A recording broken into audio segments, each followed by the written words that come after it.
2 gold medals. The 400-meter hurdle race, there wasn't anybody that close to him, but he had one heck of an anchor in that 4x4, having to hold off the Botswanan Olympic champion at 200 meters. He'll be in lane 7. And then in lane 8, Caleb Dean, who had a pretty unique double in college. Yeah, and when he fell here last year at the Olympic trials, I remember saying, don't worry, I get a feeling that he's going to be back to Hayward Field ready to make a team, and here he is. His semifinals created the second fastest time behind only Rai Benjamin. That double he did at Texas Tech was a 60-meter indoor title and then won the 400-meter hurdles outdoors. A look at the rest of the field. You know, we talked a lot about Val Allman and how dominant she's been in the discus. Well, Rai Benjamin has not lost to another American over 400-meter hurdles since his sophomore year in college. That was 2017. Yeah, and we don't expect this to be a close race at all. Rai is just that much better than everybody else in the USA, and we expect this to be a comfortable win for the Olympic champ.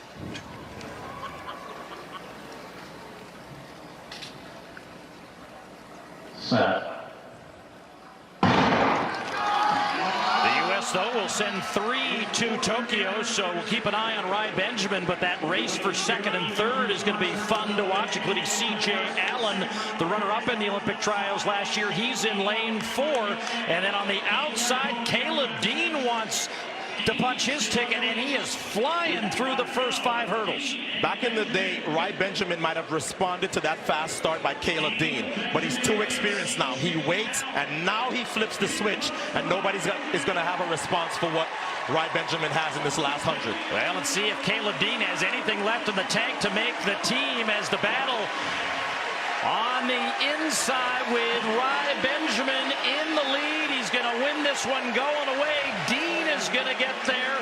And then in 5, looks like Chris Robinson will get the final qualifier, as they all have the standard to qualify for the World Championships. And Rai Benjamin, who quite honestly was disappointed with his result in Tokyo 4 years ago, now gets to go back and go after a world title.